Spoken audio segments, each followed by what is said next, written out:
With the commitment to spotlight the seriousness and pervasiveness of women harassment in India, News18 Network and Truecaller held the Call It Out Conclave in the national capital to encourage women to report harassment by providing them with the needed information and action-oriented responses. Policymakers lent their voice to the campaign, pushing to create an ecosystem where each and every woman feels safe.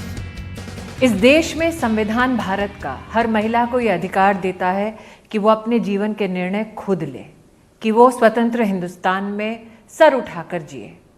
लेकिन it's not okay कि महिला को प्रताड़ित किया जाए। It is not okay कि social media sites पर उसे अपमानित किया जाए। इट इज़ नॉट ओके कि राह चलते एक लड़की को, एक महिला को छेड़ा जाए।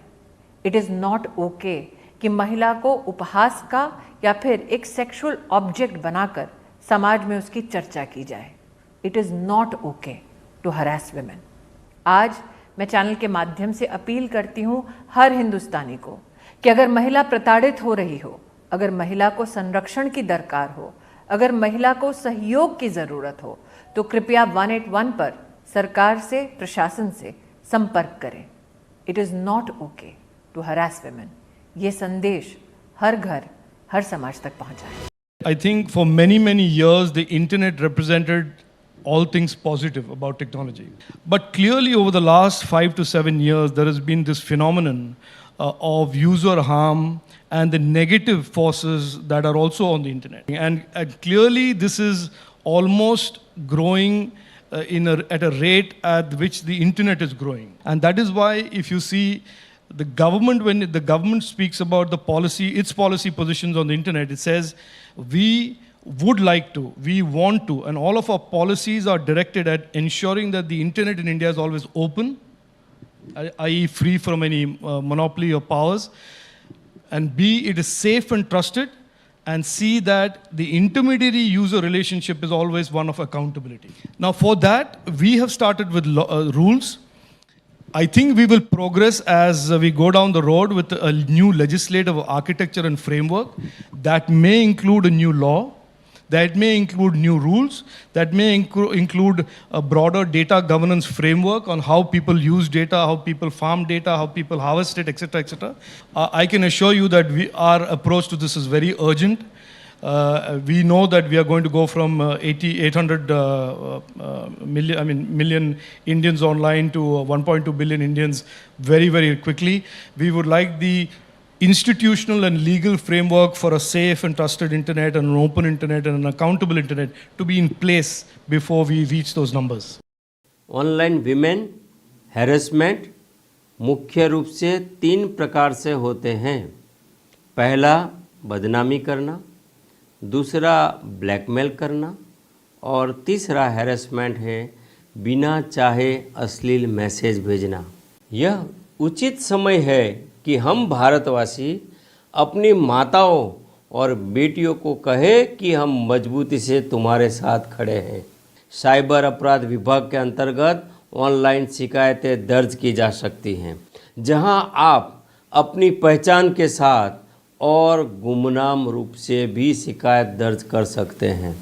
हमारे दूरसंचार विभाग ने सभी राज्यों व केंद्र शासित प्रदेशों को शॉर्ट कोड 181 आमंत्रित किया है, जिसका उपयोग कई अन्य महिला हेल्पलाइन के रूप में किया जा रहा है। It's not okay to harass woman and it's not okay to not speak up. Join the fight against women's harassment. Call it out. Technology plays a significant role in making communication faster and easier. But can it also make communication safer? Can smart technologies like AI play a definitive role in women's safety? Alan Mamedi, co-founder and CEO of Truecaller, spoke about making communication safer. When it comes to women's safety, this was a subject that we realized this quite early. I think it was in 2012 or 2013. We started to look at our user base, and we saw that 40-50% of our users are women. And for a utility product like Truecaller, that doesn't make sense. And then we started to understand the reason behind it, and that's when we realized that women are using our service in many different ways. They want to verify the Uber driver if he's a good actor or a bad actor. He wants to know who's calling me or who's texting me. Should I respond to this? The problem is that who is this person on the other side? You know, it's usually someone hiding behind some aliases. And this is where Truecaller has such a big importance in the society, that we actually reveal the true identity of people. Companies tend to want to focus on many things and not do anything. And we felt that, look, we want to focus on one subject and be really, really good at it. And that's women's safety, and it represents our user base. I mean, in India, we have 220 million active users. Half of them are women. That's a lot of women. So a couple of weeks back, our team decided to put in a quick dial button inside of Truecaller to 181, the women helpline. And overnight, the number of calls doubled. So women calling in and reporting that, you know, they feel unsafe, they have been harassed or something like that. And, you know, they didn't ask for anything. We didn't ask for anything. We did it because we wanted to.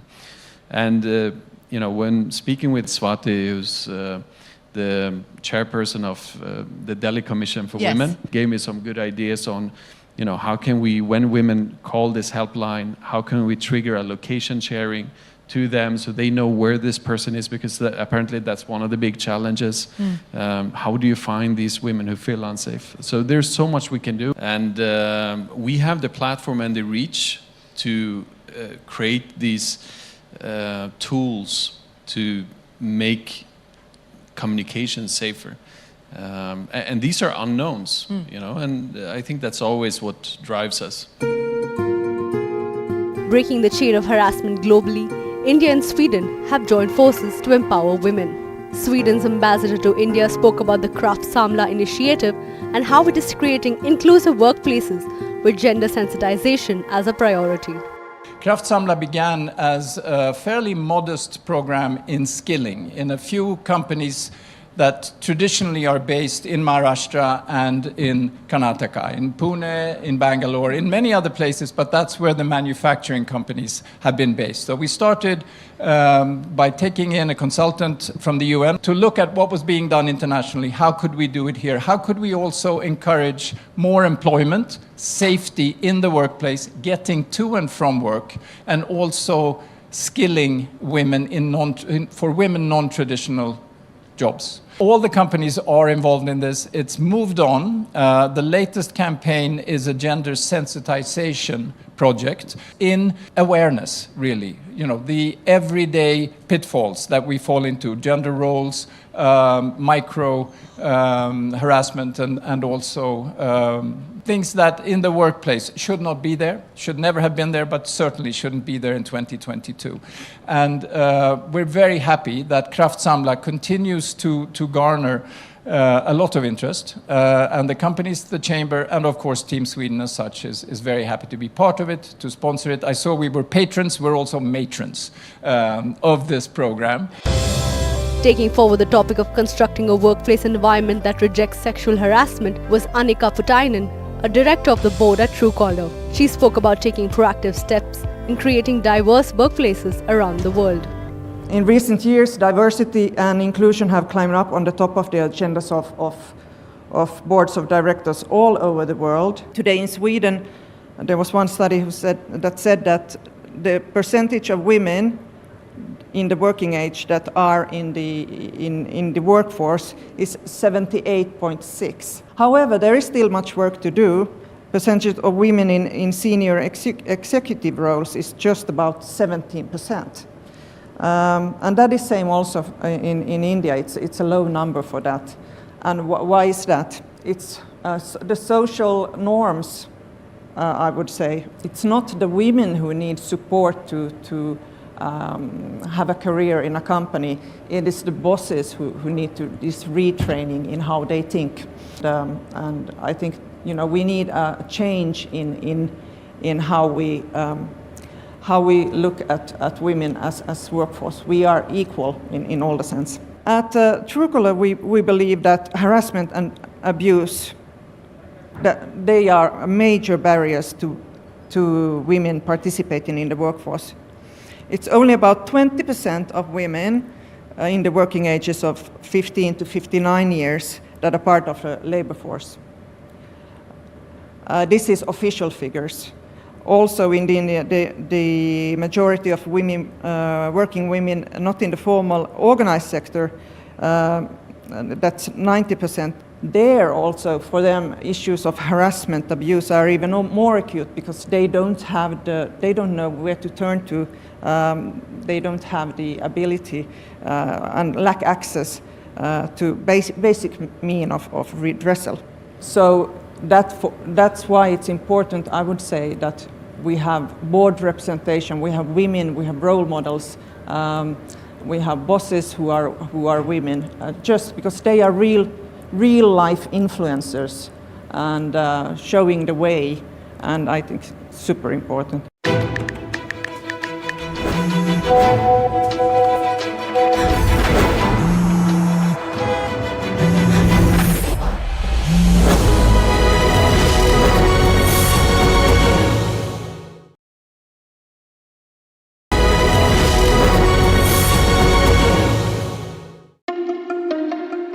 Today, communicating over the phone and social media are second nature to all of us. But is this communication safe for women? Apparently not, given that 1 out of 3 women in India receives unwanted communication.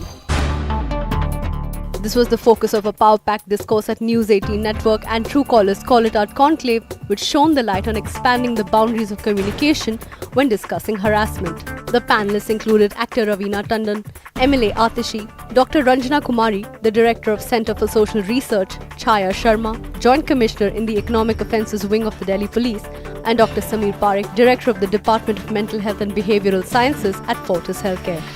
Her industry में her work place पे कहीं ना कहीं किसी तरीके का harassment होता है.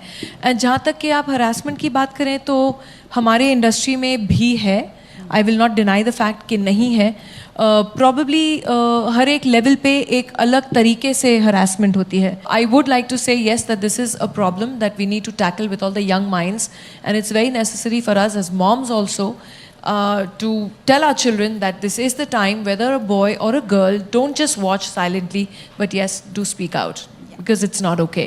Boys and girls need to be equally empowered, that both boys and girls need to see themselves as equals, as being able to do the same kind of things. That is really what our education system needs to give all children. I think since the POCSO has come about, there has been a lot of intensive outreach on children about various forms of abuse. And even within our schools, we have our Delhi Commission for Protection of Child Rights is regularly doing awareness activities so that children know what it is that harassment is.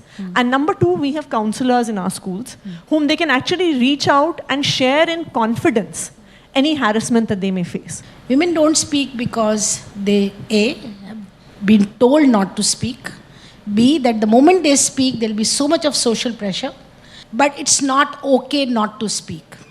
It's not okay not to speak because decades of our work in the women's movement in this country, we have taught women to speak. If you don't speak, it will never change for you. If anything happens, we have to create support systems for girls to speak out.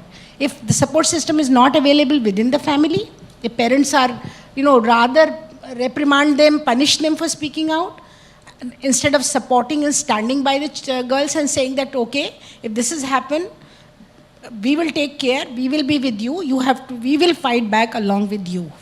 Fine? That assurance they don't get. In fact, they feel very, very, shy to talk about it. And also the community that we are living in. Our community's mindset has to change. Communities have to accept that these are the things which are wrong in our society and we need to change them. And we need to call them out. Absolutely. We need to call them out. Call them out. There has been a whole lot of narrative. There was crime against women's cell. There's a lot of Shashakti movements where we are trying to train women in UAC. We are trying to go to schools. We're trying to create awareness. And then this Nirbhaya thing and the Post-Criminal Amendment Act came. So from 2012, we've come a long way out. we have this Nirbhaya Fund, which is being given to all states in the country, where we are trying to cover spaces. This bit about anonymity we are trying to cover. So I'm just going, just to give you a broad overview that from where we started and where we are today, movement which Ranjana ji is, every time the space, her center is trying to create. What Delhi Police is continuously doing new things. We have the Himmat app for working women. We have the Mahila, desk, which is running now 24/7 in each police station. So a lot of other, things are there, we have the special police unit for women and children, which is, talking about planning on a very big level. We have these helplines, which are like 112, 181, 1096. All these are, we have people who are trained to listen to people who are in need for such work. And then we make sure that sometimes they say, I don't want my name to be there. This guy is talking me from this particular number. And that's all we need.